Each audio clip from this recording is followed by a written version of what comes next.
arts teacher.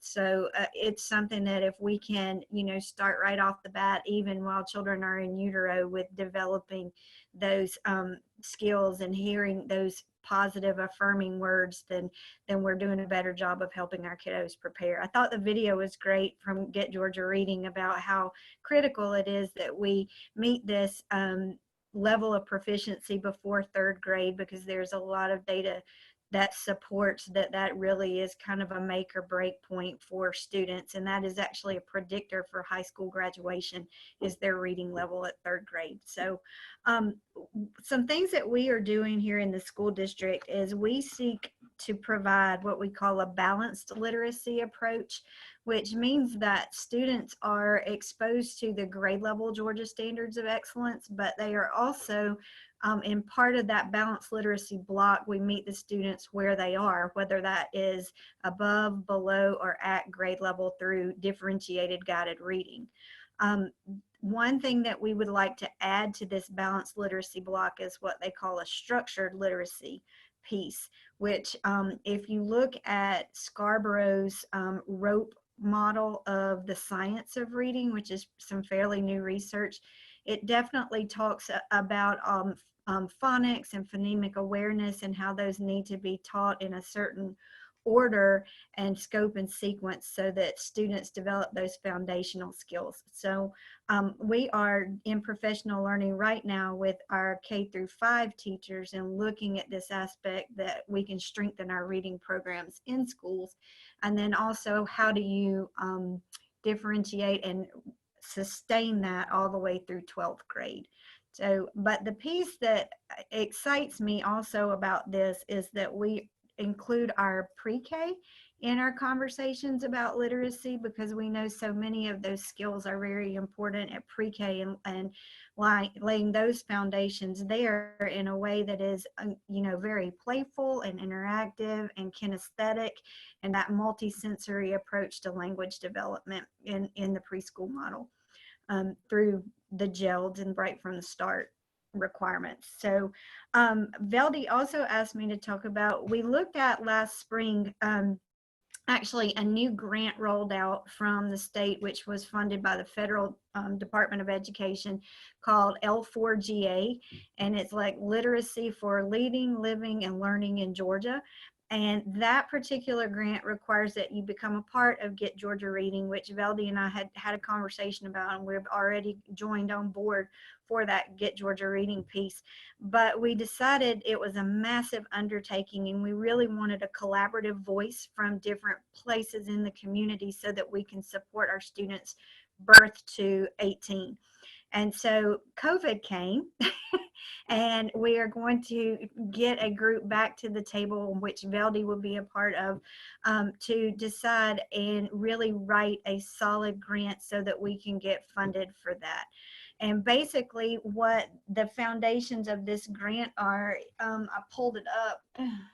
You have to serve a birth to 18 pipeline of students, and the overarching goal is to increase or improve literacy outcome for all ranges within the feeder pattern of schools.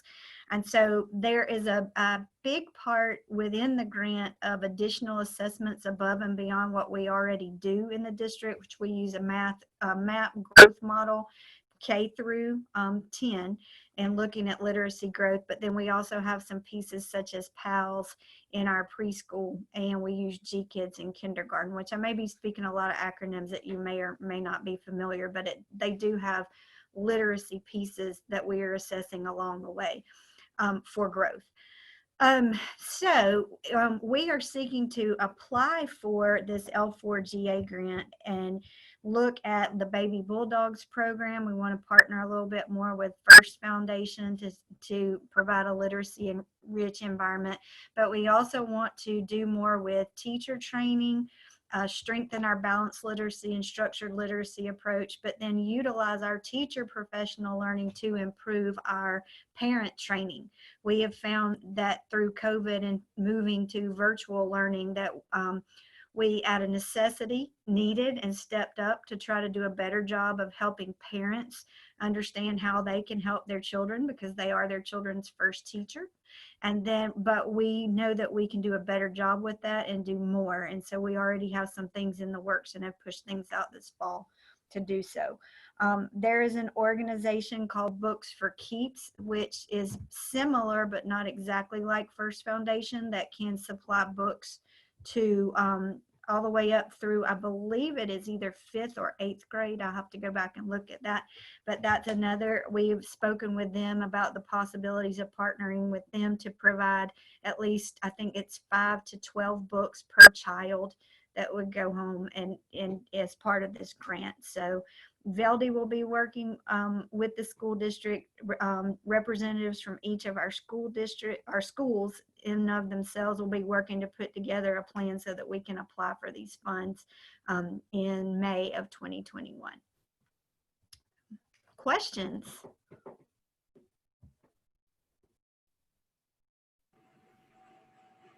Anyone have any questions for Ms. Thompson? Veldy, I have a question. This is Karen. Susan or Veldy, this question is for either one of you. Susan, I heard you talk about professional development for teachers as well as for parents. Has there been any thought or perhaps consideration on how that training or professional development can continue throughout the community with the various partners who are also connected with the same children? Just thinking about a continuum pipeline of learning. For example, I represent the Boys and Girls Club, Miss Donna Brown and myself, and I would love to find out how our staff, myself, our leadership staff can get involved in the professional development piece so that we're carrying over these same learning strategies, particularly during after school and summer program. We actually, thank you. I'm very happy to hear that from you, Karen, and I look forward to meeting you and working with you. But we actually talked about in just kind of the preliminary stages of how could we help Boys and Girls Club to know kind of the things that we are using at school. But that's as far as we got with that conversation because of COVID. So yes, and Veldy and we were just again brainstorming out loud with just a couple of us of how we can offer those sessions and to use our teachers and or now our capability of creating videos and then facilitating these Google Meets or Zoom meetings with staff at like Boys and Girls Club or some of our daycare centers so that we're all hearing the same pieces and so that we help our children speak the same language. So yes, that is part of the conversation, and I'm very happy to hear that you would like to be involved with that. Did that answer your question sufficiently, Karen? Absolutely. I went back on mute. I was giving you thumbs up, but yes, ma'am, it did. I can't see. I'm gonna have to change my view. We're all in the learning curve with these things, aren't we? Yeah, definitely. Yeah, definitely. And certainly including the daycares as well. I just was using Boys and Girls Club as an example, but definitely. Thank you for that, Susan. And I can also tell you we're about to push out, actually we've got, if you go to our instructional technology page on the district website, we have done a ton of little how-tos with using technology and some how-to videos of different things and websites and software that kiddos can use at home. And so it is a very rich page, and we are getting ready to push out a different format also to parents that's it's a color-coded spreadsheet, and it has things like, this is how you do this on Google, and this is how you do this on Seesaw, and this is how you do this on MobyMax, that the target audience specifically is parents and caregivers. So if you want to email me your email, any of you are welcome to this. When we push that out, I can email you and let you know where it is and what it is, and that may help you and your staff as well.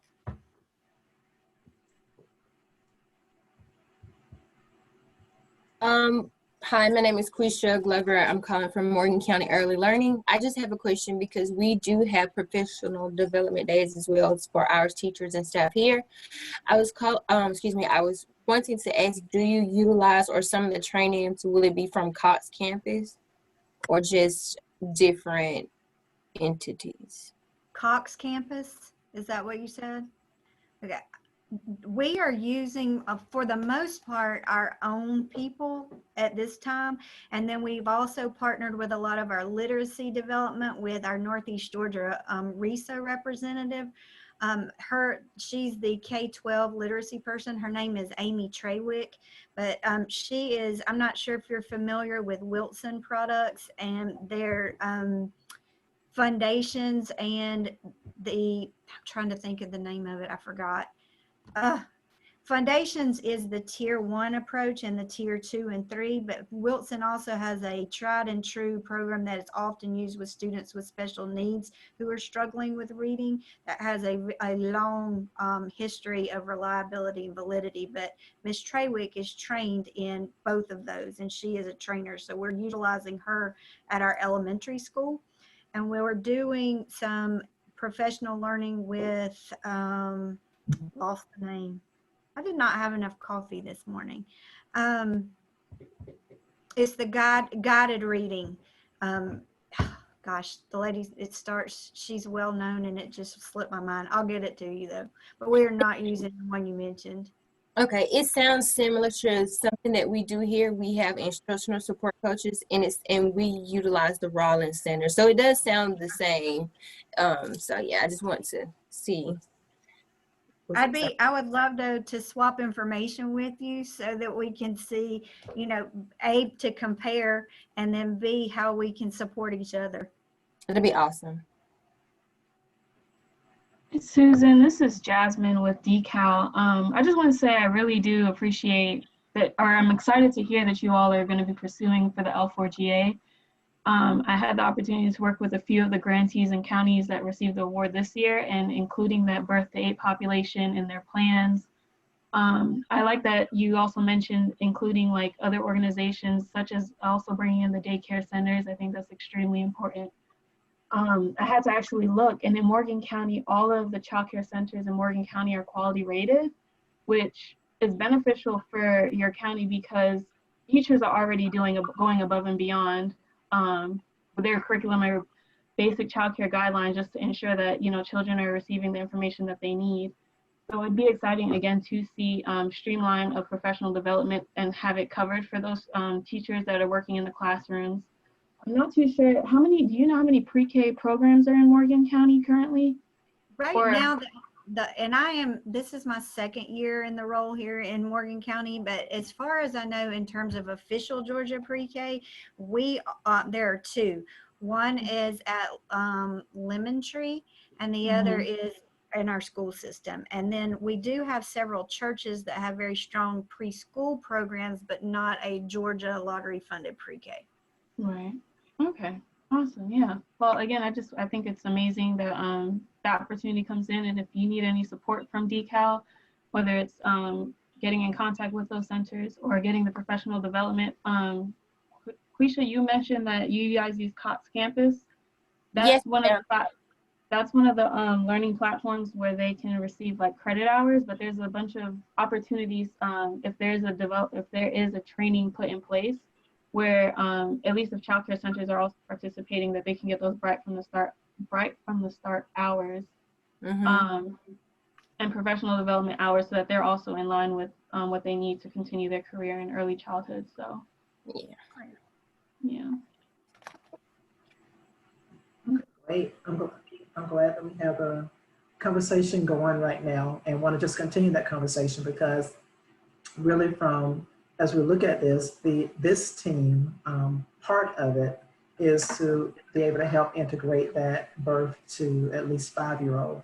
How do we make that happen? And then, and many of you serve older than that as well to continue that. How do we pull together the resources to make sure that we're working with that population 0 to 5 and getting them ready to start kindergarten successfully?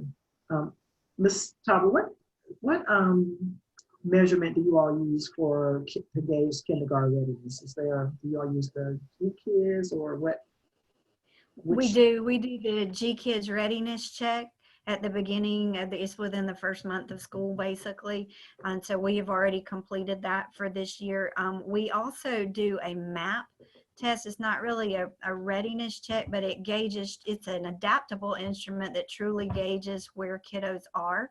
And we do that in language arts and math. And so we do that 3 times a year so that we can gauge their growth. And let's see, they use PALS in pre-K, and is it PPT, I believe. Okay. But we have also started within our pre-K with some local-based assessments in numeracy and literacy so that we can gauge growth there as well. So one of the programs that we have that falls up under the umbrella of Family Connection is the Parents as Teachers program. Now it is right now a very small program, so it doesn't give cast a wide net to be able to see how many children are actually benefiting from the program. But I think you all may be familiar with the Parents as Teachers program, which is an intensive in-home program that really works with identifying any developmental delays early on, but also equipping parents with what they need to be able to support their children at home to get them ready for kindergarten. Especially those parents who may have children that are not in a formalized setting like a daycare or an early child, early learning center, or the Head Start program or something like that. It really helps parents to equip them with the tools of how they can educate their parents, educate their children how to be ready for kindergarten. And so we wanted to be able to know how we could continue to gauge, because we do assessments and developmental milestone checks along the way, but how can we actually gauge their readiness for kindergarten before they get there? Again, but it's a small population. And I want to really ask this team, how can we engage even a larger population to make sure that the children are ready to start kindergarten once they get there? Any thoughts or suggestions of how we can cast a wider net as a team to follow students and to ensure that they are ready to start kindergarten? You mentioned the Baby Bulldog Initiative, the One Morgan, and that is something that we've been trying to get kicked off and really get some grounding and some footing underneath it. The COVID-19 did not help with that process, but it was one of the thoughts behind it was to catch that wider net by having even what we call our annual reunions, class reunions, where we look at children that are born now. I don't know what their graduation year would be, 2035 and 2036 and 2037, but really start working with those parents now where they are already coming, having an annual event where they're already engaging with the school system, already engaging with the superintendents, assistant superintendent, the teachers, the principals, and they know from get-go, from day one, giving them a little t-shirt that says, I'm the class of 2035. And so it already gets in their mind that that they're gauged for success already from the get-go.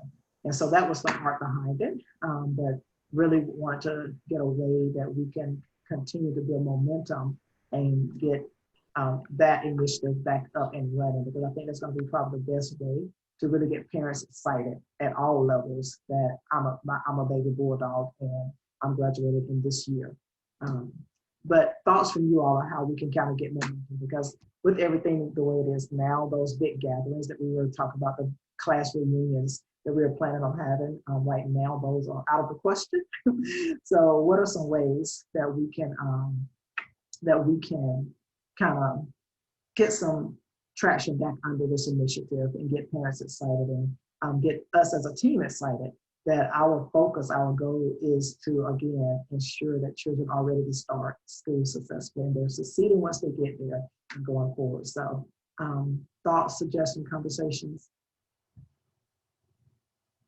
How do we get the daycares to be a part? That we are, again, everyone is doing what they do, but still for this particular purpose, we are all coming together for one common goal. How do we make that happen?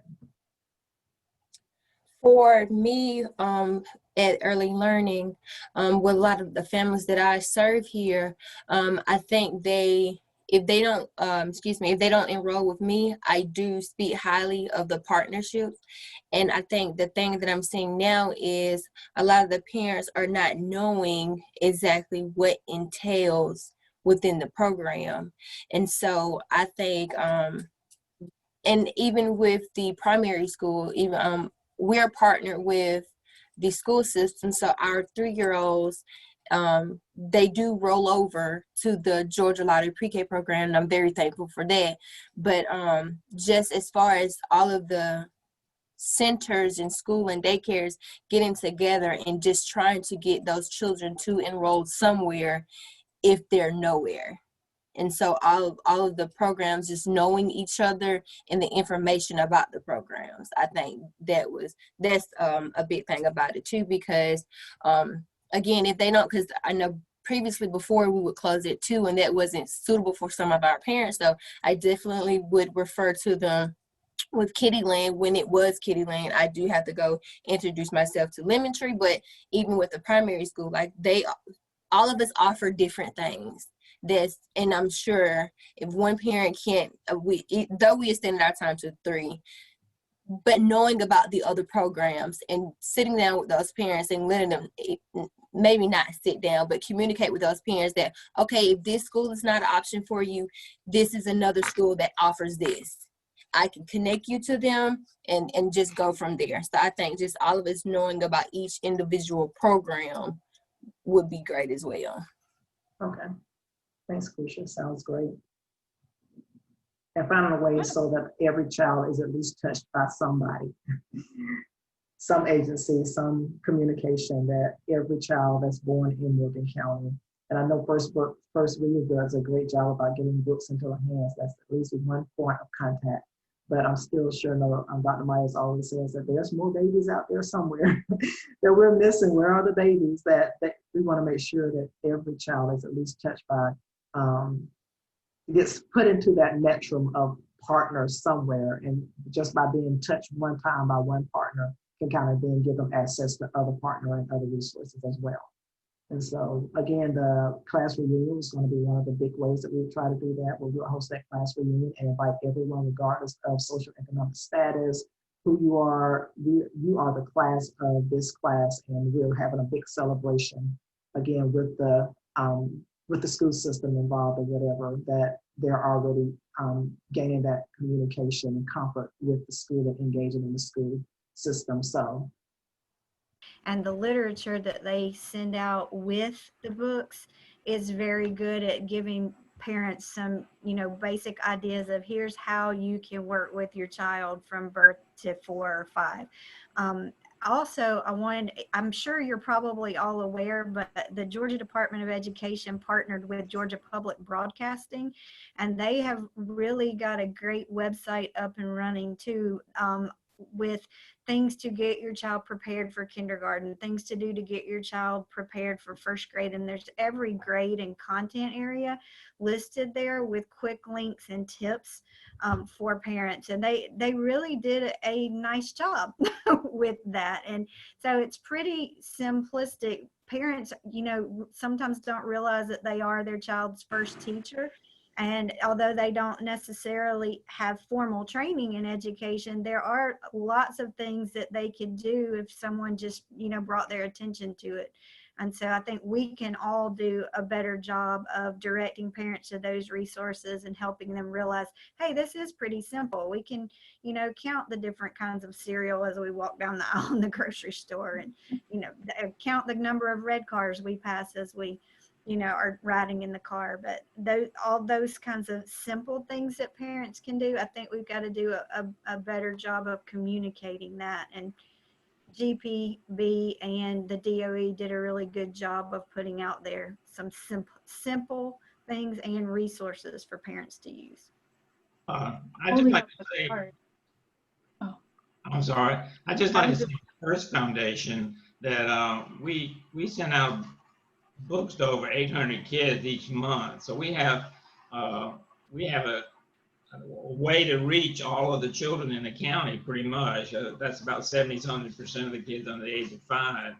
So Keisha, we would, if we might be able to use our mailing list somehow to be able to communicate more to parents and community members about what's going on and what's available and what's not available, just to reach out to them. The other thing is that we have a parent training program, which is based on the Cox campus model, the Read Right from the Start. And we're more than willing to share that program. It's really an excellent program. It does exactly what Susan was just talking about. It's based on the idea that you can do simple things with your kids throughout the school day, throughout the day. That's not complicated. And when you're reading to your kids, you can talk to your kids and have a conversation about the book when you're reading.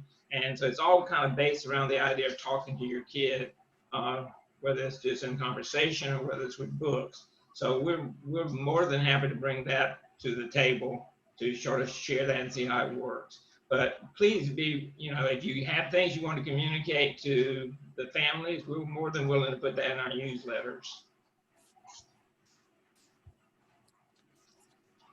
And Dr. Myers, would you be the contact person that people would send information to or get to you to share in your newsletter? Yeah, just send it to,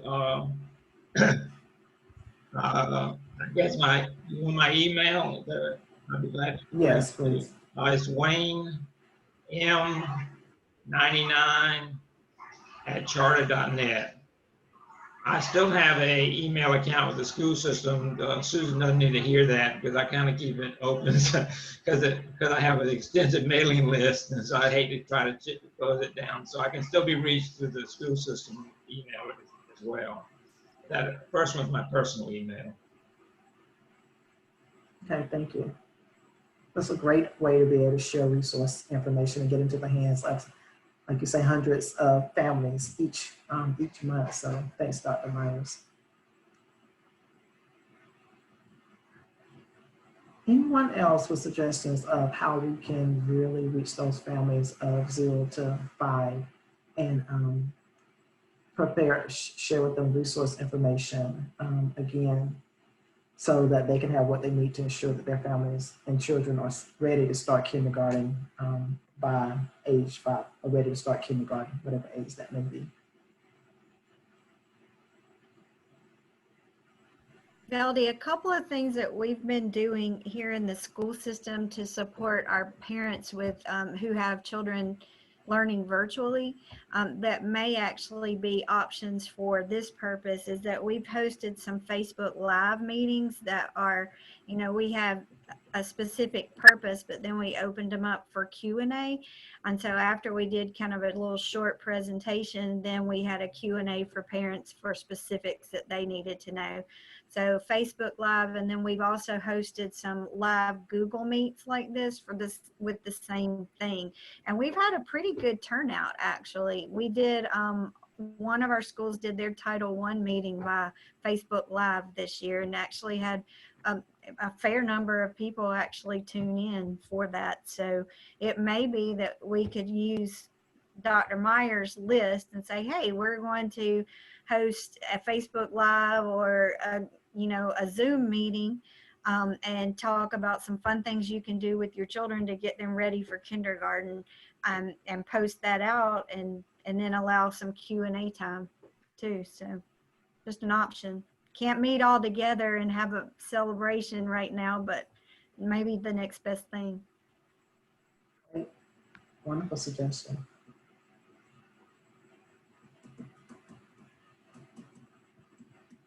Anyone else?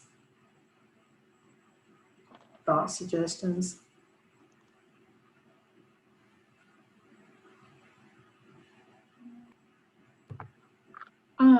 Just out of curiosity, because I actually don't live in Morgan County, so I was just trying to understand the demographic, but are there any technical colleges or like training institutions that are maybe tapping into those populations and seeing those families who have parents, but they're also trying to go to school or get some sort of education, reaching out to those schools who have students who have younger children and just connecting with them on that level?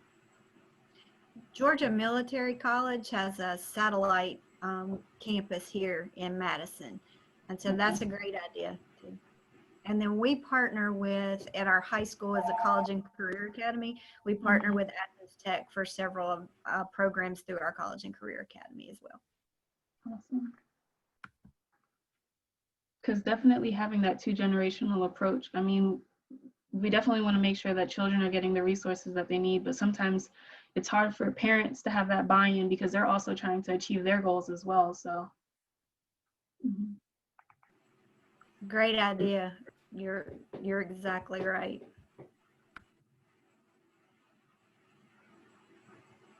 Okay.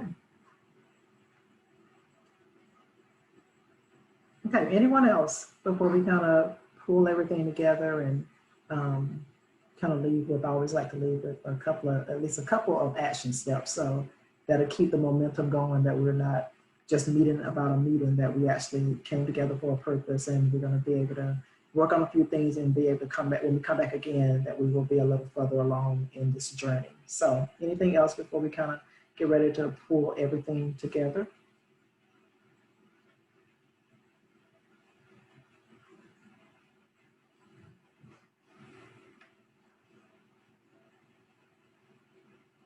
Okay, so just to kind of recap everything that we were kind of talking about today, looking at the fact that one of the ways that we kind of want this team to kind of work together is to kind of get into that literacy piece, because we know literacy is going to really be the determining factor to success for students as they go forth. And we want to look at that zero, starting at zero and going all the way through their secondary schooling.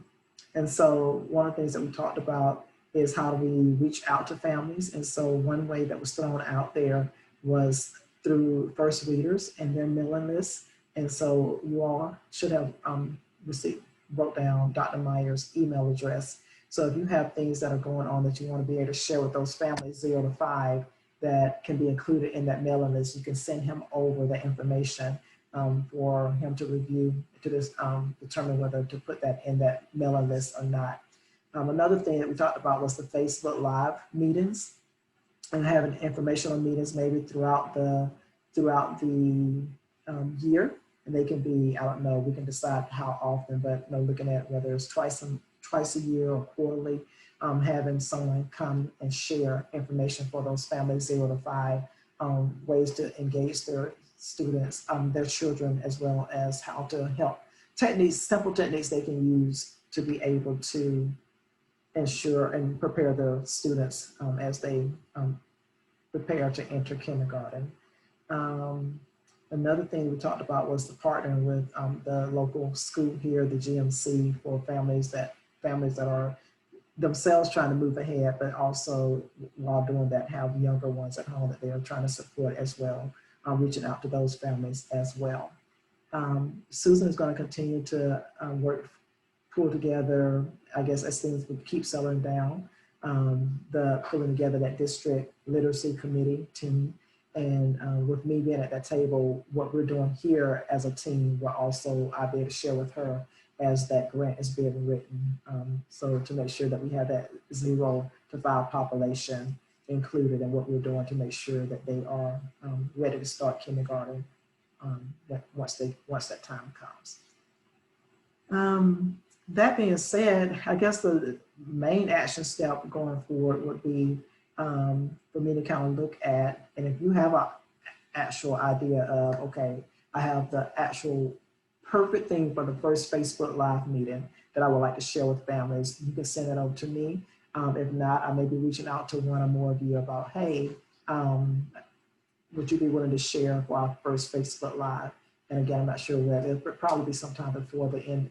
Our family reunions, our class reunions were typically going to be held in the fall, around October-ish. So as I'm kind of thinking about it, again, if you have something you want to be the person to share in this first Facebook Live meeting, then let me know. If not, I'll kind of be thinking about some topics and kind of maybe reaching out to one or more of you about inquiring if you would like to be that person that shares in the our first meeting, and see how many families we can get together. And that would be something that would go out we were asked to go out in the first readers mailing list to give it time to get in the hands of families, as well as your organizations sharing information via your families that have younger students at home as well. I think that's really the main action step that we have. Anything else before we get ready to close out? Just a thought, and I don't know if you all are open to it, but maybe bringing the childcare centers into this, but convening like a separate meeting to get their input on how to get families involved. If that's something that you would be interested, I could put it together for Morgan County and invite the childcare programs to kind of come and talk to you all and give their input and what they hear from families as well. Yep, that would be perfect. Okay. That would be great. And we can talk offline about how to make that happen and getting something scheduled. Because that's one of the biggest population, one of the groups that we really want to and really need at the table. As we're talking about this young generation and how we're going to make sure that they have what they need to succeed. So thank you for that.